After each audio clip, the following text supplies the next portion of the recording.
तो अब हम आगे पढ़ते हैं कि प्रेशर क्या होता है। प्रेशर को जानने से पहले हम कुछ एग्जांपल देख लेते हैं, जैसे कि एक कुली अपने सिर पर कैसे बोझे को उठाता है, और उस बोझे को उठाने से पहले वह अपने सिर पर एक कपड़े को लपेट लेता है। तो वह कपड़ा लपेटता है ताकि उसके ऊपर ज़्यादा दाब ना पड़े। असल में वह दाब हम लोग साइंस में अलग तरह से डिफ़ाइन करते हैं कि दाब क्या होता है।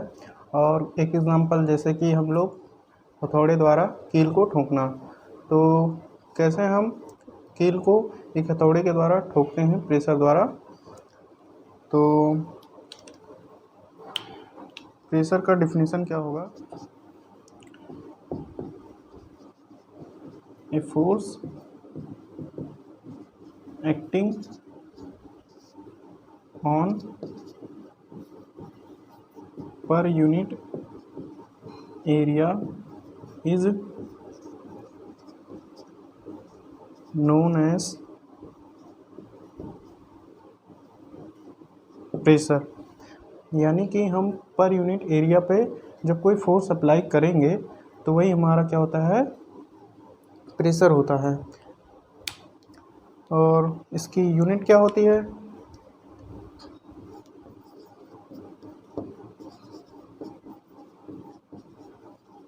Unit of pressure. इसकी यूनिट जानने के लिए पहले हमें इसका फॉर्मूला क्या होता है प्रेशर का वो जान लेते हैं क्या होता है। जैसे कि ये हमारा P प्रेशर है, कह रहा है force acting on per unit area. पर यूनिट एरिया मतलब जैसे 1 सेंटीमीटर स्क्वायर या 1 किलोमीटर स्क्वायर या 1 मीटर स्क्वायर, इसको यूनिट एरिया बोलते हैं। तो हम क्या ले लेंगे नीचे? एरिया। ये एरिया कौन सा होगा? जहाँ पर हम फोर्स को अप्लाई कर रहे हैं। F/A means force acting on per unit area. Force का क्या होता है यूनिट? न्यूटन। एरिया का यूनिट मीटर स्क्वायर। इसलिए हमारा प्रेशर का यूनिट क्या हो जाएगा? न्यूटन पर मीटर स्क्वायर। हम जानते हैं कि pressure exert by liquid and gases की मतलब क्या लिक्विड और गैसेस भी प्रेशर को एक्सर्ट करते हैं। तो इसको समझने के लिए मान लीजिए एक बोतल है और उस बोतल में हमने पानी भर रखा है। अब उस बोतल को हम क्या कर रहे हैं? छेद कर दे रहे हैं कहीं से, 1 या 2 छेद। तो उसमें से क्या होगा? पानी बहने लगेगा और पानी क्या होगा? कुछ दूरी पर गिरेगा, उस बोतल के बेस से कुछ दूरी पर गिरेगा। तो दूरी बनाकर क्यों गिरा? क्योंकि जो लिक्विड था हमारा वो बोतल के जो वॉल था उस पर प्रेशर एक्सर्ट कर रहा था। तो मान लीजिए कोई बोतल है, बोतल कुछ ज़्यादा बड़ा है, ये बोतल है,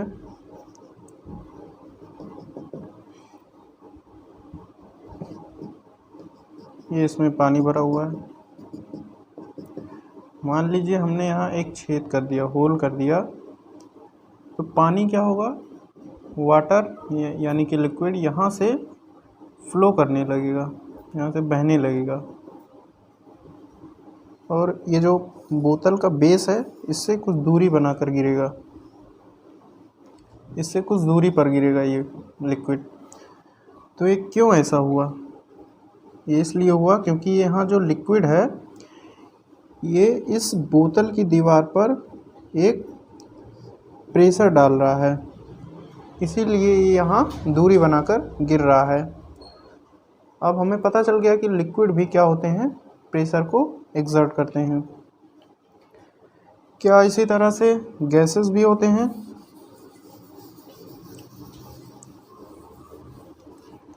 हम जानते हैं कि गैसेस भी एक्सर्ट करते हैं प्रेशर को कि नहीं।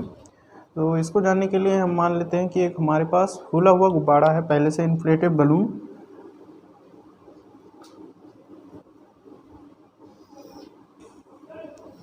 ये हमारा इन्फ्लेटेड बलून है, इसमें हमारा क्या है?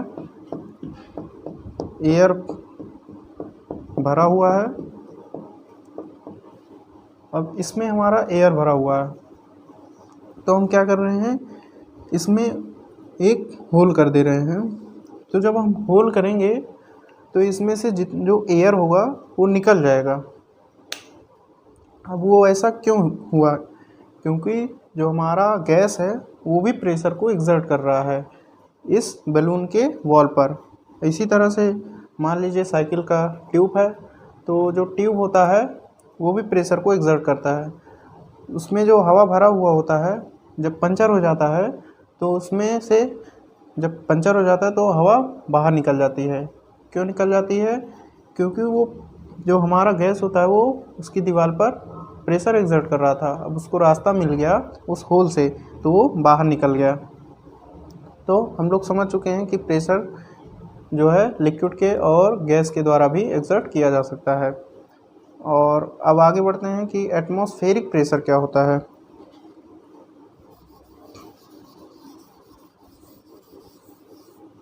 तो एटमॉस्फेरिक प्रेशर को जानने के लिए पहले जान लेते हैं एटमॉस्फेयर क्या होता है। जो जहाँ हम जिस पृथ्वी पर रह रहे हैं उससे कुछ दूरी पर हमारे चारों ओर, या हमारे चारों ओर जो वायु है, वो जो आवरण है जिससे घिरे हुए हैं हम वायु के आवरण से, उसी को वायुमंडल कहते हैं। और ये सतह से कई किलोमीटर दूर तक फैला हुआ है। तो जो इस वायु के द्वारा प्रेशर एक्सर्ट किया जाता है तो इसी को हम क्या कहते हैं, एटमॉस्फेरिक प्रेशर बोलते हैं। इसकी डिफिनीशन क्या होगी पहले हम जान लेते हैं।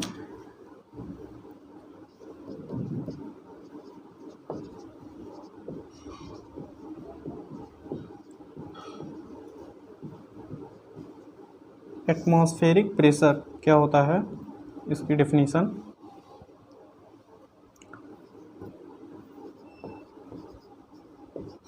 ए pressure on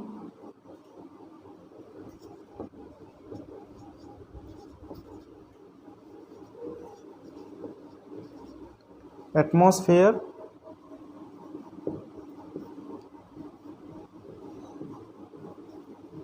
is known as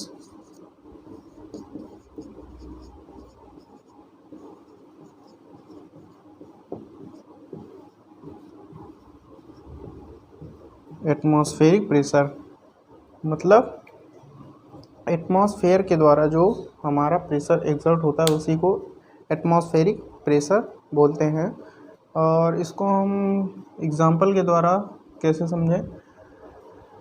मान लीजिए कोई यूनिट एरिया है, तो उस यूनिट एरिया, मान लीजिए ये यूनिट एरिया रखा हुआ है, ये यूनिट एरिया है और इस एरिया के बराबर हम एक पाइप ले रहे हैं और उसमें क्या है, एटमॉस्फेरिक एयर फील्ड है। मान लीजिए ये एटमॉस्फेरिक एयर है। अब जो इस एटमॉस्फेरिक एयर है, इन पर जो एटमॉस्फेरिक एयर है, इन पर जो ग्रेविटेशनल फोर्स लग रहा है, इन पर जो ग्रेविटेशनल फोर्स लग रहा है, असल में वही हमारा यहाँ एटमॉस्फेरिक प्रेशर कहलाता है। यानी कि हमारा जो पर यूनिट एरिया में जो एटमॉस्फेरिक एयर पर जो ग्रेविटेशनल फोर्स लगेगा, वो ग्रेविटेशनल फोर्स हमारा एटमॉस्फेरिक प्रेशर के इक्वल होता है।